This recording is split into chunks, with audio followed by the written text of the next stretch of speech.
welcome back. We are currently clearing all of this, so I've got access to this during Christmas. We might even get all this removed before Christmas Day and film it, and then that'll give me full access to what's underneath that bonnet. We are switching that back to carburetors for the bit, and the fuel tanks are going to get moved to the back as well. So that's coming up for the spring.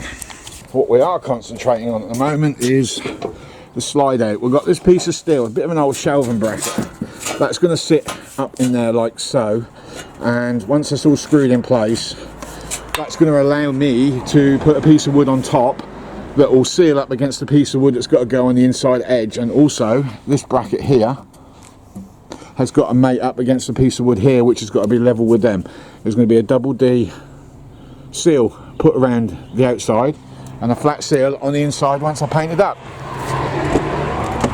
So the two rubber seals should meet quite nicely. So as you can see, it's all there, it's all locked in. There's no rubber behind that at the moment. I've still yet to get the welder out and attempt, I don't think that's going to work though, but we'll give it a go, attempt to pull those bearings underneath back up so it lifts this whole thing up. But before I do that, I've got to put in some work, some plywood in there, the same as I did over here on that side. A bit dark in here, I'm afraid. Due to the fact though that the box isn't square, there is a gap there, but that's not what the seal is all about. There is a piece of rubber glued onto there, onto a piece of wood that's been screwed, as you can see, I hope, under there. That's the one that will sit against the piece of wood that is going to be screwed in front of that on a steel bracket here. There is the steel plate. I've drilled with countersinks everywhere, and that's for the larger screws to go in. The wood will sit on that lip. I've also drilled the underside of that with countersinks. Screws are here ready. The wood is just drying from varnish at the moment because I'm not going to be able to access this again. So if we varnish it now, I won't have to do it later. Right, morning, 8 o'clock ish. Painted this up last night. Oh my dogs, I'll tell you. Will you stop it? What's the matter with you? Grumpy little gits. Anyway, as I was trying to say, the wood is fitted, screwed in. Glad I countersunk it. Oh. Go on then, out. Wimp. You're not going for a bleeding walk. So I've got to sit there and I've got to just grind down these burrs and put some sealant on that back piece. I also need to put the rubber across to here. I'm going to be tucking it over the edges. Let me just tip this. Be tucking it over these edges as well, so I've got a nice tight fit, and hopefully it will be sealed and it will work out well. Problem I've got though is weather ain't great, and I was hoping to get the welder out. You can see it's not the best of weather, but the good news is Christmas Day we've got no rain. This pile is nearly destroyed and gone, and we'll make a start in pulling the wings off and the grill and the bumper off sometime during the week. And Christmas morning, I'm looking forward to it. I'm looking forward to doing some work on that actually, because I've got some visions going on in my head that I want to do to that. Right, seal is on. I've also doubled up the top, and I've deburred. So this part is now ready to fit. There is the back plate that I've just put in, a touching. So that seal now works. So all I've got left to do is, and I won't do it today, run a series of rivets underneath. So what this means is, looks like we're screwing them in. Yeah, that one there might miss, but the rest of them are pretty good. Okay, I guess we're screwing that in then. Yeah. And apart from that bit of wall there, that slide out is now fully insulatedly sealed. If there's such a word, because I don't know. We've still got rubbers to put in along the top, but I was actually planning to put them onto the actual plywood. So what I want to do next is get some water-based varnish and just quickly draw the slide out in a little bit, whack some varnish on that plywood. That'll give me something to stick to then, you see. While that's drying, I'll cut that piece out ready. Right, this is where I've got it so far. I can't put that block in until the ply's gone on. We've built that side up, we've stuffed it with poly-U and so forth, and I'm now working on these window curves. Now, the wood is wet, it's damp. I'd love to have steamed it, but it isn't possible. So what I've done is damp wood, somewhere around here, there is some cut lines. I don't know where I put them. There they are. I don't know if you can see them. There is some little cut lines with a saw on a bit that's damp. Now if you note, the grain is going that way, where my finger is, that way, and I'm trying to bend it the opposite way it can. The middle ply goes that way, so that will bend, and this outer one, well, that will just crush as I turn it, as you can see there, but that's nothing that can't be sanded out at some point. Right, staple gun, but it's the best I can get it. I'm about to cut that one a bit too short. So what we'll do now is put belt sander over, and then we can trim the ply to fit. Oh my word, this has been epic. I ended up having to do it in 2 sections simply because I couldn't get the router in here. So it was a case of make this first half router, make the second one, cut it out with jig, sand it back after. I knew when I did this I was going to cut in to the plywood behind. I already knew this, something I'd already put into motion as what was going to happen. So we're going to have to come up with something to cover this, even though I do like the way it all looks at the moment. Slide out just once the second batch of wood, so I should be cutting that tomorrow and laying that in place, and then the oak can go around the outside just to finish that completely off, and then we can start the bulger head, which has got to go in next to go across to here, but we need to sort those pulleys out. But this is as far as I got it. I did do some varnish work over there. I want to see how good that was coming out, but nah, I'm not liking that much. So I might sand that back, maybe cover it. But yeah, pretty pleased. I am fully airtight on that almost. A couple of little areas are a bit iffy. Told you these weren't going to come out very good. I struggled like mad with them. But I'm carpeting up, so it's not an issue. Just got to put some sealant in some of the gas, PVA up, and wet carpet up, and go from there really. So yeah, we've now got to make our minds up what it is we're going to do for decor. Right, I had as you know, and it's very dark in here, I apologise for the lack of light. As you know, that varnish didn't work out the way it was. It wasn't so much the varnish, it was the staining underneath. It was terrible. Been to the range, managed to get 3 blinds, 2 there, 1 there, for all 3 windows. We've got some material for the upholstery, which is red, and I bought some wallpaper as well that I'm hoping, I'm not sure, I'm not very good at colour coordination to be fair, but we've got stripes, sort of a creamy greyish off colour, which I think will work on that one wall. But we do have 2 choices of carpet. We have a grey carpet and we have a cream carpet, and my thoughts were grey on that wall each side, and then cream on the bases, grey on the floor, grey on the wall going up, and it should blend in quite nicely. And then I can put cream on these square edges here on both of them to blend in. I've got some aluminium that I can put around the outside for a frame, but I need to dry it out, and before it dries out I've got to drill a couple of holes in the outside of that window frame because I've got no drain holes. Because the frame is now in. You can see how badly it went the first time round. It's a bit wavy, but yeah, I think that'll work. We've just got to let that glue dry now, and then we can hit it with the belt sander, and then we'll build the frames around that, put the blind in. We know exactly where that's going to sit then, but we'll have to take the blind out. I don't want to get it all dusted up. It's a bit of a nightmare cleaning them at the best of times. Right, I've got the basic frame in. I've put filler around everywhere, sanded back.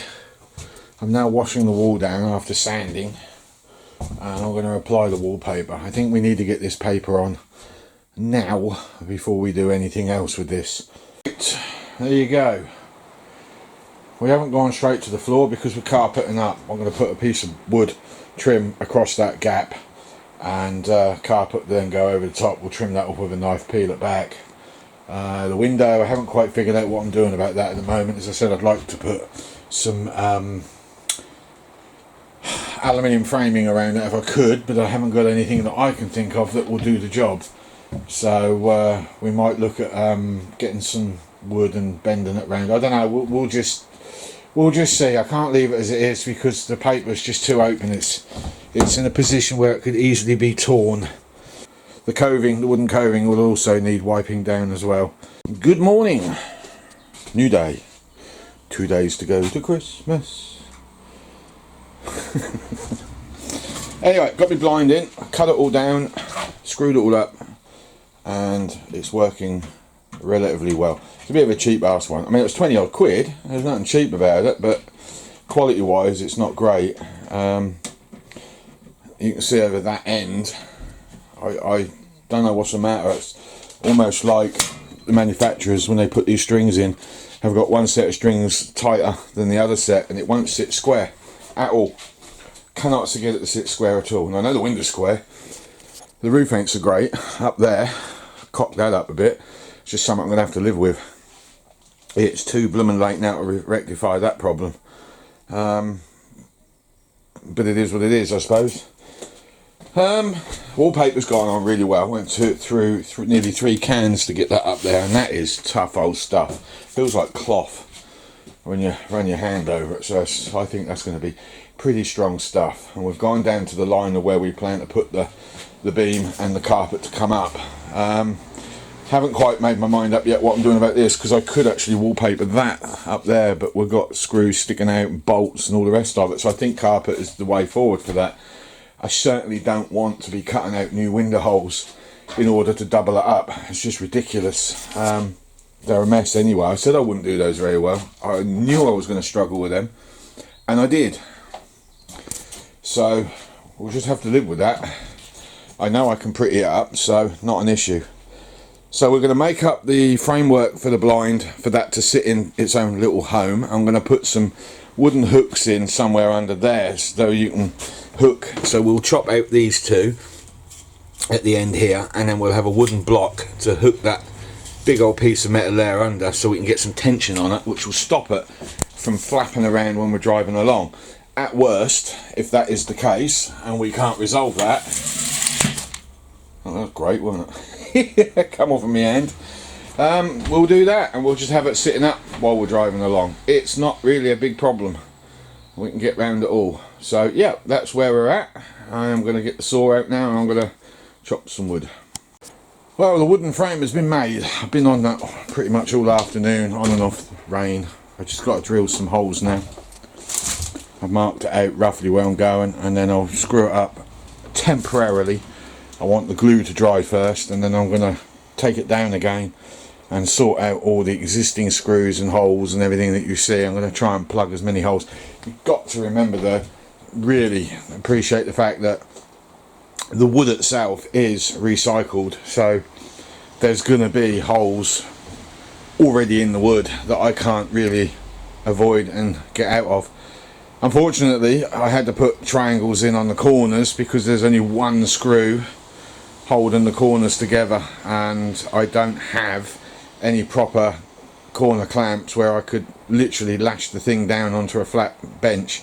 So the only thing I could do was put those corners in, and as much as I didn't want them, they haven't come out that bad, considering. I'm just a little annoyed with myself that I didn't actually think about putting some kind of pattern in there to complement what I've got going on. I'm having half debate at the moment whether to put a router profile on the inside. I definitely don't think I can get one on the outside, and with the corner pieces in place I think that would be made even harder. So I reckon we're gonna just have to live with it. And the sloping roof, yeah, I mucked up. I can't do anything about it. That's glued in. I'd have to move that piece of wood first to get to the screw, and then I'd risk wrecking the ply underneath because it is glued. Right, well, there's 2 screws holding it up. I have run out of screws that will fit.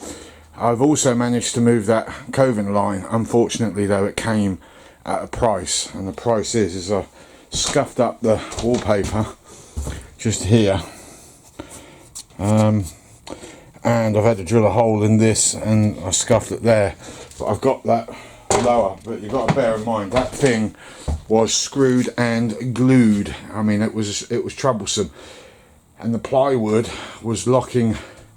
Sorry, the solid wood, no, the plywood on that side is locking the roof in, so I've had to, it's been a nightmare, but we've got it down. I just couldn't stare at that every single day. There we go. I'll put some varnish on, just because I want to get the thing up. There is more work to do to that, so screws have got to come out, some have got to be hidden. We've got to make some more triangular pieces for the centre and the 2 centre sides. Those sides specifically, that one, that one, that one. So that is it really. I'm going to upload now. Although it's 2 days before Christmas, I'm actually going to upload this one on Christmas Day. Yeah, it does look wonky.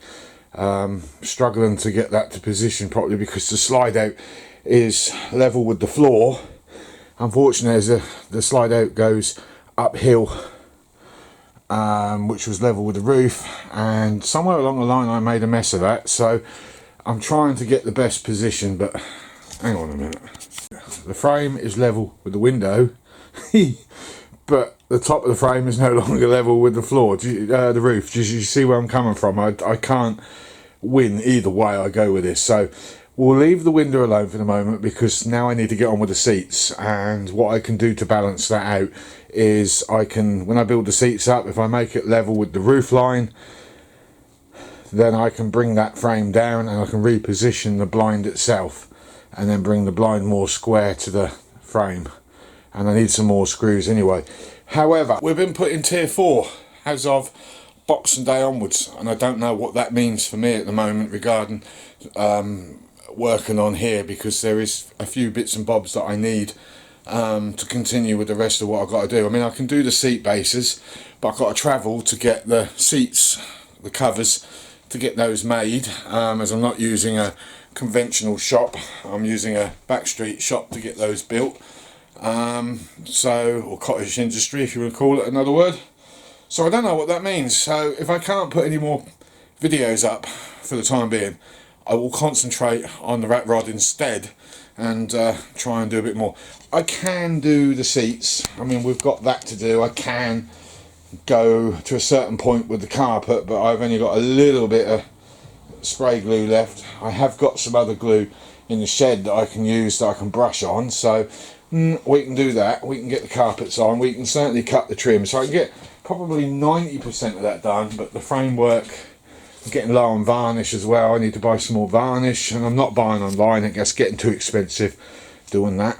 I've been buying a lot of drills online on my catalogue, and my next monthly bill is 90 odd quid. I don't know how I'm going to do that one, but I have not shown or expressed any fear to that to the wife, because I don't want to worry her, but I am actually scared, because that's going to put a big dent, and that ain't just 90 quid for this fortnight, this month, sorry. It will be for quite a few months until it gets paid off, because I just bought 2 drills and another battery, although one of the batteries got sent back, so that should take about 90 quid off the bill in total.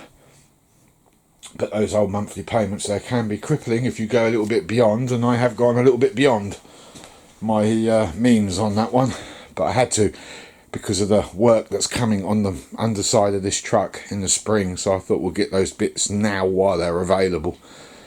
So that's it really. All I'd like to do is, what I'd like to do now is wish you all a Merry Christmas and a Happy New Year, and I hope 2021 is a lot better than what it's been so far. But anyway, I'd like to thank you for your support through the year. Last sort of year and a half, that's how long we've been on this truck, and we've still got another half a year to go as yet. Although once the interior's done, we'll be putting it in for its MOT. I've got a lot of work to do under the front. I did all the back part of the truck under the chassis, but I didn't do the front because by that point I was fed up with the blooming thing. So yeah, I'd like to thank you all, and we'll see you in the new year with a new episode of the truck. As for the moggy, I'm going to get out there tomorrow. I'm going to strip all the bonnet and everything off.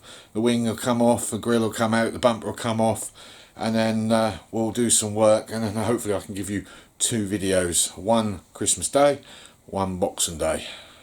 So it's 2. I ain't got nothing else to say. I'm struggling at this point, so I'm now wasting time. So thank you very much, and we'll see you next year.